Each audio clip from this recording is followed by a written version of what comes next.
Pada suatu waktu, hiduplah seorang anak yang rajin belajar, Mogu namanya. Usianya 7 tahun. Sehari-hari ia berladang, juga mencari kayu bakar di hutan. Hidupnya sebatang kara, Mogu amat rajin membaca. Semua buku habis dilahapnya. Ia rindu akan pengetahuan. Suatu hari, ia tersesat di hutan. Hari sudah gelap. Akhirnya Mogu memutuskan untuk bermalam di hutan. Ia bersandar di pohon dan jatuh tertidur. Dalam tidurnya, samar-samar Mogu mendengar suara memanggilnya. Mula-mula ia berpikir itu hanya mimpi. Namun, di saat ia terbangun, suara itu masih memanggilnya. "Anak muda, bangunlah. Siapakah engkau? Mengapa kau ada di sini?" Mogu amat bingung dari mana suara itu berasal. Ia mencoba melihat ke sekeliling. "Aku di sini, aku pohon yang kau sandari," ujar suara itu lagi. Seketika Mogu menengok. Alangkah terkejutnya ia. Pohon yang disandarinya ternyata memiliki wajah di batangnya. "Jangan takut, aku bukan makhluk jahat. Aku Tule, pohon pengetahuan." "Nah, perkenalkan dirimu," ujar pohon itu lagi lembut. "Aku Mogu, pencari kayu bakar. Aku tersesat, jadi terpaksa bermalam di sini," jawab Mogu takut-takut. "Nak, apakah kau tertarik pada ilmu pengetahuan? Apa kau bisa menyebutkan kegunaannya bagimu?" tanya pohon itu. "Oh, ya, aku sangat tertarik pada ilmu pengetahuan. Aku jadi tahu banyak hal. Aku tak mudah dibodohi, dan pengetahuanku kelak akan sangat berguna bagi siapa saja. Sayangnya, sumber pengetahuan di desaku amat sedikit. Sedangkan kalau harus ke kota akan membutuhkan biaya yang besar. Aku ingin sekali menambah ilmuku, tapi tak tahu bagaimana caranya." "Dengarlah, nak. Aku adalah pohon pengetahuan. Banyak sekali orang mencariku, namun tak berhasil menemukan. Hanya orang yang berjiwa bersih dan betul-betul haus akan pengetahuan yang dapat menemukanku. Kau telah lolos dari persyaratan itu. Aku akan mengajarimu berbagai pengetahuan. Bersediakah kau?" tanya si pohon lagi. Mendengar hal itu Mogu sangat girang. Sejak hari itu Mogu belajar pada pohon pengetahuan.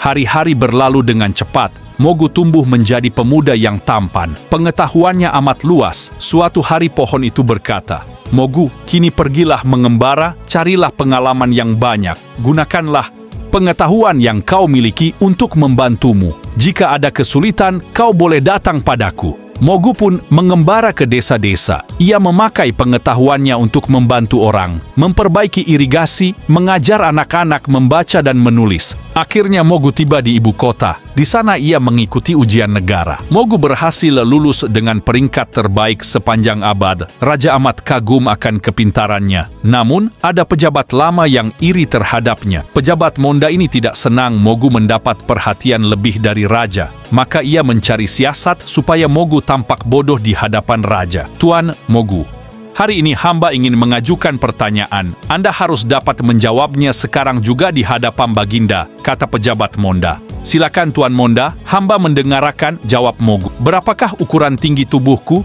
tanyanya. "Kalau hamba tak salah, tinggi badan Anda sama panjang dengan ujung jari Anda yang kiri sampai ujung jari. Anda yang kanan bila dirintangkan," jawab Mogu tersenyum. Pejabat Monda dan raja tidak percaya. Mereka menyuruh seseorang mengukurnya. Ternyata jawaban Mogu benar. Raja kagum dibuatnya. Pejabat Monda sangat kesal, namun ia belum menyerah. "Tuan Mogu, buatlah api tanpa menggunakan pemantik api."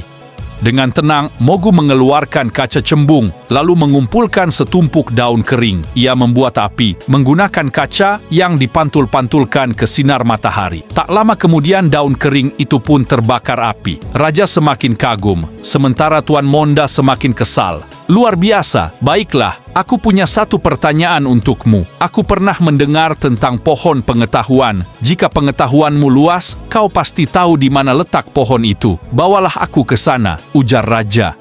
Mogu ragu. Setelah berpikir sejenak, "Hamba tahu, Baginda, tapi tidak boleh sembarang orang boleh menemuinya. Sebenarnya pohon itu adalah guru hamba. Hamba bersedia mengantarkan Baginda. Tapi kita pergi berdua saja dengan berpakaian rakyat biasa. Setelah bertemu dengannya, berjanjilah Baginda takkan memberitahukannya pada siapapun." Raja menyanggupi. Setelah menempuh perjalanan jauh, sampailah mereka di tujuan. "Salam Baginda, ada keperluan apa hingga Baginda datang menemui hamba?" sapa pohon dengan tenang. "Aku ingin menjadi muridmu juga. Aku ingin menjadi raja yang paling bijaksana," kata raja kepada pohon pengetahuan.